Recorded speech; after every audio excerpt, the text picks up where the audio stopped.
नमस्कार, आप देख रहे हैं इंडिया न्यूज। आपके साथ मैं हूं रचना। शुरुआत करेंगे सुपरफास्ट 100 की। नमस्कार, मैं हूं राशिद। करेंगे बड़ी खबर से शुरुआत। वाराणसी में बीजेपी के प्रधानमंत्री पद के उम्मीदवार नरेंद्र मोदी को आम आदमी पार्टी के संयोजक अरविंद केजरीवाल चुनौती दे सकते हैं। सूत्रों से खबर है कि पार्टी के पॉलिटिकल अफेयर्स कमेटी की बैठक के बाद ये फैसला लिया जा सकता है।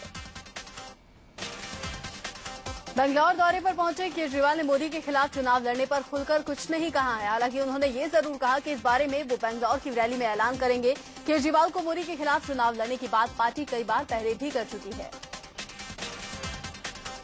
केजरीवाल खुद कह भी चुके हैं कि वाराणसी में मोदी के खिलाफ मजबूत उम्मीदवार उतारा जाएगा। उन्होंने ये भी कहा कि जैसे अमेठी में राहुल गांधी के खिलाफ कुमार विश्वास को भेजा गया, वैसे ही वाराणसी में कोई मजबूत प्रत्याशी पार्टी भेजेगी। ನೀವು ಹೋರಾಡುವ ಅವಶ್ಯಕತೆ ಇದೆ।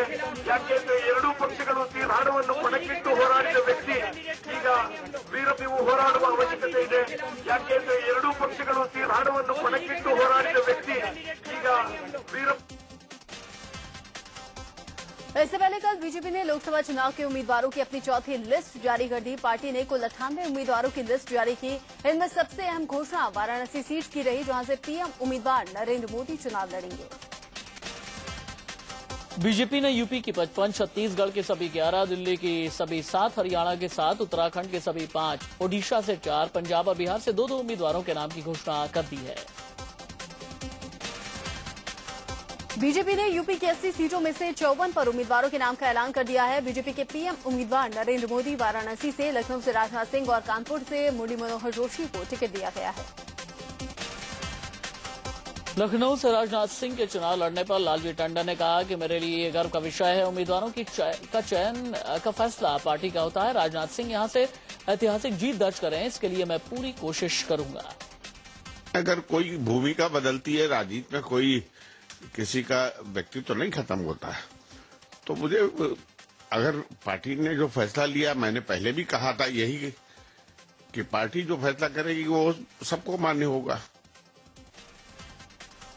अरुण जेटली को अमृतसर से नवजोत सिंह सिद्धू के बदले मैदान में उतारा गया है। वहीं अभिनेत्री किरण खेर को चंडीगढ़ सीट से टिकट दिया गया है। आम आदमी पार्टी ने चंडीगढ़ से अभिनेत्री गुल पनाग को टिकट दिया है। कलराज मिश्र को देवरिया, उमा भारती को झांसी से टिकट मिला। मेनका गांधी पीलीभीत और वरुण गांधी सुल्तानपुर से अपनी किस्मत आजमाएंगे। यूपी बीजेपी विधायक दल के नेता हुकुम सिंह कैराना सीट से अपनी दावेदारी पेश करेंगे, जबकि कल्याण सिंह के बेटे राजवीर को एटा से टिकट मिला है। योगी आदित्यनाथ गोरखपुर और मुंबई के पूर्व कमिश्नर सतपाल सिंह बागपत से चुनाव लड़ेंगे। केसरीनाथ त्रिपाठी को इलाहाबाद और संतोष गंगवार को बरेली से मैदान में उतारा गया। वहीं साक्षी महाराज को उन्नाव से उम्मीदवार बनाया गया। पार्टी ने वीरेंद्र सिंह मस्त को भदोही से टिकट दिया है, तो गौतम बुद्ध नगर से महेश शर्मा पर पार्टी ने भरोसा दिखाया है। वहीं सहारनपुर से राघव लखनपाल मैदान में है, तो वहीं संजीव बालियान को मुजफ्फरनगर सीट से उम्मीदवार बनाया गया है। दिल्ली की 7 सीटों पर नाम का ऐलान हो चुका है। चांदनी चौक से डॉक्टर हर्षवर्धन, नई दिल्ली से मीनाक्षी लेखी, उत्तर पूर्वी दिल्ली से मनोज तिवारी को उम्मीदवार बनाया गया। उत्तर पश्चिम दिल्ली से उदित राज, पश्चिमी दिल्ली से प्रवेश शर्मा, दक्षिणी दिल्ली से बीजेपी ने रमेश बुधियुड़ी को, जबकि वहीं पूर्वी दिल्ली से महेश गिरी को मैदान में उतारा गया है। बीजेपी ने उत्तराखंड के सभी 5 सीटों पर उम्मीदवारों का नाम फाइनल कर दिया है। पौड़ी से एक बार फिर पूर्व मुख्यमंत्री भुवन चंद्र खंडूरी को मैदान में उतारा गया। पूर्व मुख्यमंत्री रमेश पोखरियाल निशंक हरिद्वार से और मौजूदा सांसद राजलक्ष्मी टिहरी से चुनाव लड़ेंगी। उधर उत्तराखंड के कुमाऊं की 2 सीटों पर भी बीजेपी ने उम्मीदवार फाइनल कर दिए हैं। नैनीताल से पूर्व मुख्यमंत्री भगत सिंह कोश्यारी को पहली बार चुनावी मैदान में उतारा गया है, जबकि अल्मोड़ा सीट से अजय टमटा को फिर से टिकट दिया गया है। हरियाणा के 7 सीटों पर बीजेपी ने उम्मीदवारों की घोषणा कर दी है। फरीदाबाद से किशन पाल गुर्जर, अंबाला से रतन लाल कटारिया और गुड़गांव से राव इंद्रजीत को मैदान में उतारा गया। हरियाणा के सोनीपत से पार्टी ने रमेश कौशिक, कुरुक्षेत्र से राजकुमार सैनी पर दांव लगाया है। रोहतक से ओम प्रकाश और भिवानी सीट से बीजेपी ने धनवीर को उतारा है। बिहार की 2 सीटों पर बीजेपी ने उम्मीदवारों की घोषणा कर दी है। बगावती तेवर अपनाने वाले शत्रुघ्न सिन्हा को पटना साहिब से टिकट दिया गया। वहीं महाराजगंज से जनार्दन सिंह सिगरीवाल पर पार्टी ने दांव लगाया। इसके अलावा बीजेपी ने ओडिशा की 4 सीट, सिक्किम की 2, असम, हिमाचल प्रदेश और अंडमान निकोबार की 1 सीट पर उम्मीदवारों की घोषणा की। लखनऊ की सीट से अभी तक दावेदारी जताने वाले लालजी टंडन के नाम की घोषणा पार्टी ने अभी नहीं की। लखनऊ की सीट राजनाथ सिंह को दे दी गई है। ऐसे में कयास लगाया जा रहा है कि लालजी टंडन को पार्टी राज्यसभा भेज सकती है। बीजेपी केंद्रीय चुनाव समिति की अगली मीटिंग 19 मार्च को होगी। उसी दिन गुजरात की लिस्ट जारी होगी। ऐसा माना जा रहा है कि आडवाणी के नाम पर खामोश पार्टी उसी दिन इनके नाम का ऐलान करेगी। नरेंद्र मोदी ने वाराणसी से अपने नाम का ऐलान किए जाने पर खुशी जाहिर की। मोदी ने ट्वीट किया कि गंगा माता और काशी विश्वनाथ के आशीर्वाद के साथ हम मिशन 272+ में जुट जाएं और देश को मजबूत, जीवंत और समृद्ध बनाएं। बीजेपी अध्यक्ष राजनाथ सिंह ने पार्टी को उन्हें लखनऊ से टिकट देने के लिए धन्यवाद दिया है। उन्होंने लिखा, मैं पार्टी को मुझे समृद्ध विरासत और अटल जी की कर्मभूमि वाले लखनऊ से चुनाव लड़ने का मौका देने के लिए धन्यवाद देता हूं। मोदी के उम्मीदवार बनते ही वाराणसी में उनके समर्थकों ने जश्न मनाना शुरू कर दिया। जमकर ढोल नगाड़े बजाए गए। उधर अमृतसर से अरुण जेटली को उम्मीदवार बनाए जाने पर उनके समर्थकों ने खुशी जाहिर की और पटाखे फोड़े। बीजेपी ने राजनाथ सिंह को लखनऊ से उम्मीदवार घोषित किया तो पार्टी में जश्न का दौर शुरू हो गया। पार्टी कार्यकर्ताओं ने प्रदेश बीजेपी दफ्तर में मिठाइयां बांटी और पटाखे फोड़े। कानपुर से मुरली मनोहर जोशी को उम्मीदवार बनाए जाने पर कार्यकर्ताओं में उत्साह देखने को मिला। जोशी के नाम का ऐलान होते ही बीजेपी कार्यकर्ता पार्टी दफ्तर पहुंच गए और एक दूसरे को मिठाई खिलाकर बधाई दी। मोदी और जोशी के नारे के साथ बीजेपी कार्यालय पर जमकर आतिशबाजी हुई।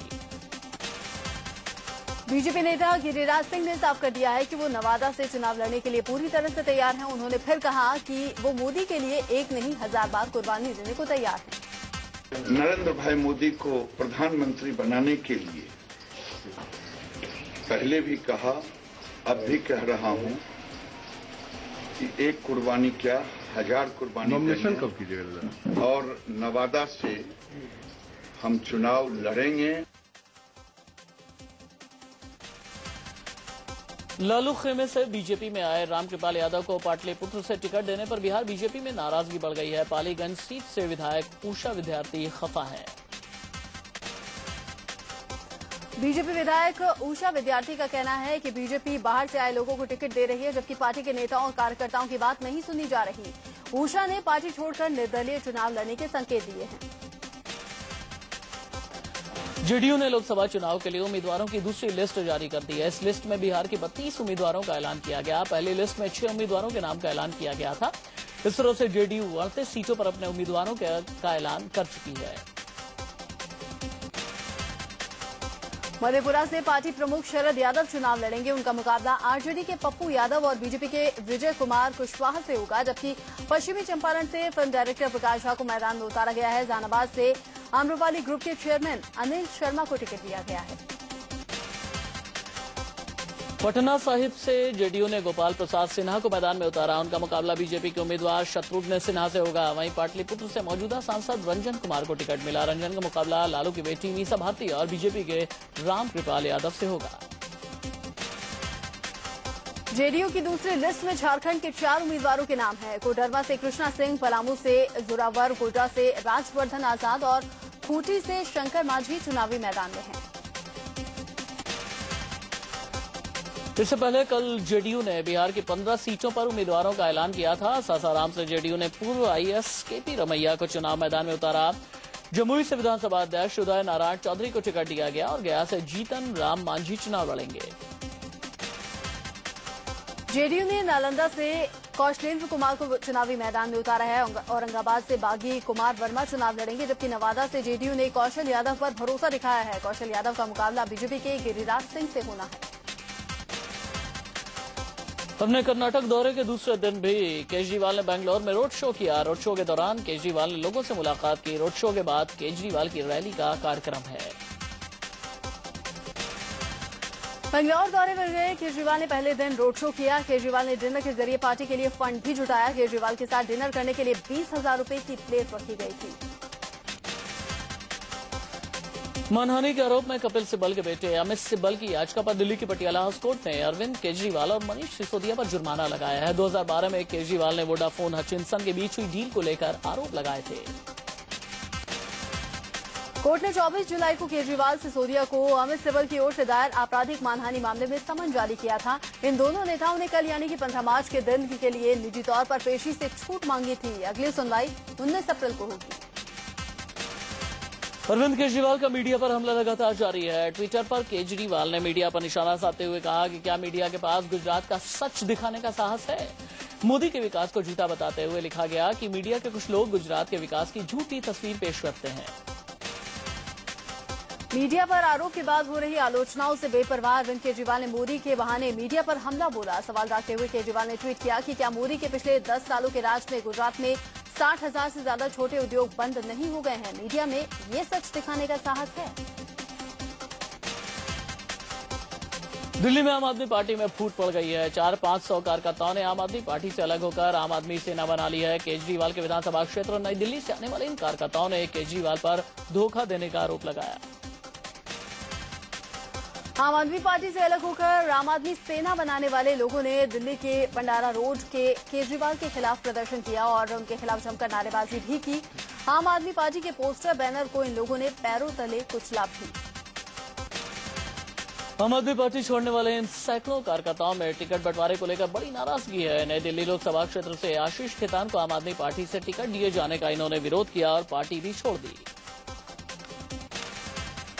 टिकट बंटवारे को लेकर यूपी के एटा में भी आम आदमी पार्टी में भारी असंतोष है और कई नेताओं कार्यकर्ताओं ने इस्तीफा भी दे दिया है। इनका आरोप है कि 15 लाख रुपए लेकर दिलीप यादव को आम आदमी पार्टी ने एटा से प्रत्याशी बनाया है। एटा में आम आदमी पार्टी के कार्यकर्ताओं ने पार्टी की टोपी को ही आग के हवाले कर दिया। इन कार्यकर्ताओं ने केजरीवाल के खिलाफ जमकर नारेबाजी भी की और आरोप लगाया कि जमीनी नेताओं को टिकट देने की जगह पैसे लेकर टिकट बेचे गए।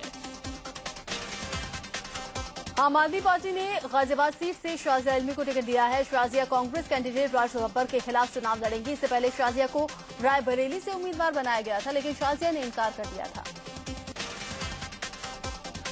आम आदमी पार्टी ने शनिवार को छठी लिस्ट जारी की, जिसमें कुल 55 उम्मीदवारों के नाम हैं। पार्टी ने छत्तीसगढ़ के बस्तर से नक्सलियों से संबंध रखने के आरोप में जेल जा चुकी सोनी सोरी को कैंडिडेट बनाया है। कांग्रेस छोड़ चुके जगदम्बिका पाल ने दिल्ली में बीजेपी अध्यक्ष राजनाथ सिंह से मुलाकात की। इस मुलाकात के बाद बीजेपी में उनके शामिल होने के कयास और तेज हो गए हैं। हालांकि जगदम्बिका ने कहा कि वो होली की बधाई देने के लिए आए थे। चुनाव से पहले वित्त मंत्री पी चिदम्बरम को कांग्रेस की हार का डर सताने लगा है। उन्होंने माना कि आने वाले लोकसभा चुनाव में कांग्रेस अंडरडॉग यानी ऐसी पार्टी है जिसकी हार की आशंका ज्यादा है। चिदम्बरम ने ये बातें चेन्नई में एक जनसभा के दौरान कही। चिदम्बरम ने कहा है कि मैं जानता हूं ये बेहद मुश्किल काम है। इस चुनाव में कांग्रेस अंडरडॉग है, मगर कोई ये ना सोचे कि अंडरडॉग जीत नहीं सकता। ये हाथ बेशक कमजोर हो गया हो, लेकिन ऐसा भी नहीं है कि ये हाथ मजबूत नहीं हो सकता। सूचना और प्रसारण मंत्री मनीष तिवारी लोकसभा चुनाव नहीं लड़ेंगे। उन्होंने खराब सेहत का हवाला देकर चुनाव लड़ने से इनकार कर दिया है। मनीष तिवारी लुधियाना से सांसद हैं और वो यहां से चुनाव लड़ना भी नहीं चाहते थे। चंडीगढ़ से मनीष तिवारी के चुनाव नहीं लड़ने की घोषणा पर शिरोमणि अकाली दल ने चुटकी ली है। पार्टी नेता सुखबीर सिंह बादल ने कहा कि जिस तरह से कांग्रेस के नेता अकाली दल ज्वाइन कर रहे हैं, उससे घबराकर मनीष तिवारी ने चुनाव का मैदान छोड़ दिया है। पूर्व प्रधानमंत्री अटल बिहारी वाजपेयी की भतीजी करुणा शुक्ला ने कहा कि बीजेपी में आज वाजपेयी और आडवाणी जैसे वरिष्ठ नेताओं का युग खत्म हो गया। उन्होंने ये भी कहा कि बीजेपी में अब वरिष्ठ नेताओं की कद्र ही नहीं होती। वाजपेयी की भतीजी करुणा शुक्ला ने बीजेपी पर अनदेखी का आरोप लगाते हुए पार्टी छोड़ दी थी और हाल ही में उन्होंने कांग्रेस पार्टी ज्वाइन कर ली थी। कांग्रेस ने उन्हें छत्तीसगढ़ के बिलासपुर से लोकसभा चुनाव का उम्मीदवार भी बनाया है।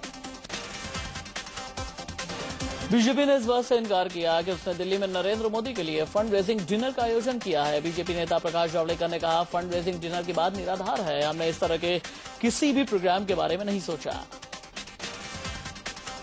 बीजेपी भले ही मोदी के साथ करोड़ों के डिनर की बात को खारिज कर रही हो, लेकिन इस मामले में वो फंसी हुई दिख रही है। इंडिया न्यूज के पास मोदी के डिनर को लेकर तैयार की गई चिट्ठी की कॉपी है, जिसमें साफ तौर पर मोदी के आसपास लगने वाली एक एक थाली का रेट लिखा गया है। मीडिया रिपोर्ट्स में दावा किया गया कि मोदी 26 मार्च को अशोका होटल में एक फंड रेजिंग डिनर में शरीक होंगे। इस डिनर में शरीक होने के लिए कथित रूप से कीमत 1 लाख रुपए से 2.5 करोड़ रुपए के बीच रखी गई है। नागपुर पहुंचे योग गुरु बाबा रामदेव ने कहा कि देश मोदी को चुनाव से पहले ही पीएम मान चुका है। केजरीवाल पर निशाना साधते हुए रामदेव ने कहा कि केजरीवाल जैसे कई बवाल आएंगे लेकिन मोदी का रास्ता रोक नहीं पाएंगे। कांग्रेस उपाध्यक्ष राहुल गांधी ने ओपिनियन पोल को जोक बताया है। राहुल ने कहा कि इस बार भी सत्ता कांग्रेस को ही मिलेगी। तेलंगाना राष्ट्र समिति यानी कि टीआरएस ने कांग्रेस की आखिरी उम्मीद पर पानी फेरते हुए लोकसभा और राज्य विधानसभा चुनाव में कांग्रेस के साथ चुनावी गठबंधन से इनकार कर दिया है।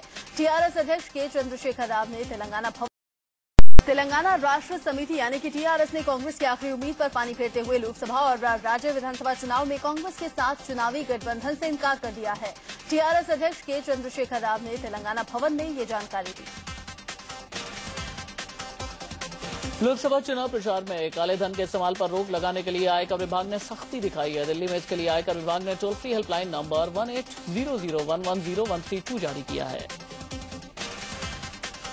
10 रुपए के नोट जल्द ही बंद हो जाएंगे और इनकी जगह आप 10 रुपए के सिक्के ले लेंगे। आरबीआई ने 10 रुपए के नोट बंद करने का फैसला लिया है। 10 रुपए के सिक्के पहले से ही बाजार में मौजूद है लेकिन इनका चलन कम ही है। मुंबई सस्ते थाने में एक 12 मंजिला इमारत में भीषण आग लग गई। आग की चपेट में आने से 2 लोगों की मौत हो गई जबकि अभी भी बिल्डिंग में कुछ लोगों के फंसे होने की आशंका जताई जा रही है। आग लगने से इमारत के अंदर फंसे लोगों में अफरा तफरी मच गई। कई लोग खिड़कियों से बाहर निकले और 12वीं मंजिल की बालकनी में उनकी जान फंस गई। 12 मंजिला इमारत की 12वीं मंजिल में सुबह करीब 6 बजे एकाएक आग लगी। करीब 13 फायर ब्रिगेड की गाड़ियां पहुंची। काफी मशक्कत के बाद आग पर काफी हद तक काबू पा लिया गया है। दिल्ली में भीषण सड़क हादसे में 4 लोगों की मौत हो गई। यहां शालीमार बाग इलाके में एक तेज रफ्तार कार ने ऑटो को टक्कर मार दी। ऑटो में 5 लोग सवार थे। दिल्ली के यमुना बाजार इलाके में फ्लाईओवर के पास बाइक सवार शख्स को गाड़ी ने टक्कर मार दी। ब्रिजपुरी के रहने वाले बाइक सवार पंकज की मौके पर ही मौत हो गई। दिल्ली पुलिस ने निजामुद्दीन इलाके में हंगामा कर रहे अफ्रीकी मूल के 5 नागरिकों को हिरासत में लिया है। लोगों की शिकायत के आधार पर पुलिस ने इन्हें पकड़ा। आसपास के लोगों का आरोप है कि आए दिन अफ्रीकी मूल के ये नागरिक नशे की हालत में हंगामा करते हैं। दिल्ली के सुल्तानपुरी इलाके में बस स्टॉप पर खड़ी लड़की को जबरन गाड़ी में खींच लिया गया। बस स्टॉप पर खड़ी एक दूसरी लड़की से वारदात की जानकारी पाकर हरकत में आई पुलिस ने पीछा कर गाड़ी को पकड़ लिया। ठाणे के भयंदर में सेक्स रैकेट का भंडाफोड़ हुआ है। एंटी ह्यूमन ट्रैफिकिंग टीम के साथ पुलिस ने एक फ्लैट पर छापा मारकर एक नाबालिग समेत 4 लड़कियों को छुड़वाया। रैकेट चलाने के आरोप में एक महिला और एक प्रॉपर्टी डीलर को गिरफ्तार किया गया है। गाजियाबाद में शराब माफिया के घर छापा मारकर पुलिस ने अवैध शराब की बड़ी खेप बरामद की। इंडिया न्यूज के कैमरे में छापेमारी की लाइव तस्वीरें कैद हो गई। बीच सड़क पर एक शख्स की भीड़ ने जमकर पिटाई की, वो भी पुलिस की मौजूदगी में। प्रदर्शन के दौरान एक गुट ने एक शख्स पर हमला कर दिया। काफी देर तक हंगामा होता रहा। किसी तरह से पुलिस के बीच बचाव पर लोगों ने इस शख्स को छोड़ा। अमृतसर की सड़कों पर कई संगठनों के मेंबर्स अपनी मांगों को लेकर प्रदर्शन कर रहे थे। भारी संख्या में पुलिस भी मौजूद थी। प्रदर्शन की वजह से रास्ता जाम था। जब इस लड़के ने प्रदर्शनकारियों से अपनी दुकान पर जाने के लिए रास्ता मांगा तो बवाल मच गया। वाराणसी से मोदी की उम्मीदवारी तय होते ही उनके समर्थकों में खुशी की लहर दौड़ पड़ी। उनके चाहने वालों ने शहनाई बजाकर मोदी को बधाई दी। वाराणसी में गंगा घाट पर मोदी के समर्थक इकट्ठा हुए। किसी ने शहनाई बजाई तो किसी ने मोदी का मुखौटा लगाकर उनके समर्थन की ताल ठोकी। मोदी समर्थकों ने उनके समर्थन में नारेबाजी की। कांग्रेसी नेताओं पर तंज कसे। झारखंड के हजारीबाग में बीजेपी नेता यशवंत सिन्हा पूरी तरह से होली के रंग में रंगे नजर आए। उन्होंने रंग लगाकर लोगों के साथ जमकर डांस किया। कुछ ही दिन पहले यशवंत सिन्हा के बेटे जयंत सिन्हा को लोकसभा चुनाव के लिए एक टिकट मिला है, जिसे लेकर सिन्हा परिवार बेहद खुश है। यशवंत सिन्हा ने अपनी पत्नी और बेटे के साथ मिलकर खूब मस्ती की। यूपी के भदोही में एक मोदी समर्थक ने अपनी दुकान पर नमो गुजिया बेचना शुरू कर दिया है। नमो गुजिया की बिक्री भी खूब हो रही है। दिल्ली परिवहन निगम ने सोमवार को होली के चलते दोपहर 2 बजे तक अपनी बस सेवाएं निलंबित करने का फैसला किया है। डीटीसी की सभी दिल्ली एनसीआर और अंतर्राज्यीय बस सेवाओं को निलंबित रखा जाएगा। दोपहर 2 बजे के बाद से बसों की सेवाएं बहाल कर दी जाएंगी, लेकिन डीटीसी अधिकारियों के मुताबिक केवल 1669 बसें ही दोपहर बाद चलाई जाएंगी। डीटीसी बसों के साथ दिल्ली मेट्रो भी होली के दिन दोपहर 2 बजे तक बंद रहेगी। 2 बजे तक एयरपोर्ट की सेवाएं भी बंद रखी गई हैं।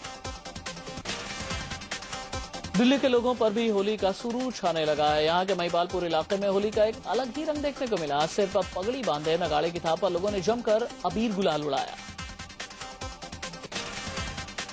कान्हा की नगरी मथुरा में होली की धूम मची हुई है। यहाँ के श्री द्वारिकाधीश मंदिर में श्रद्धालुओं ने अपने आराध्य ठाकुर जी के साथ अबीर गुलाल और टेसू के रंगों के साथ जमकर होली खेली। यूपी की राजधानी लखनऊ में होली का खुमार लोगों के सिर चढ़कर बोल रहा है। चौक इलाके में लोग होली के जश्न में सराबोर हो रहे हैं। भारत रत्न सचिन तेंदुलकर को क्रिकेटर ऑफ द जनरेशन चुना गया है। सचिन ने स्पिन लीजेंड शेन बॉर्न और महान ऑलराउंडर जैक एलिस को पीछे छोड़कर ये अवार्ड जीता है।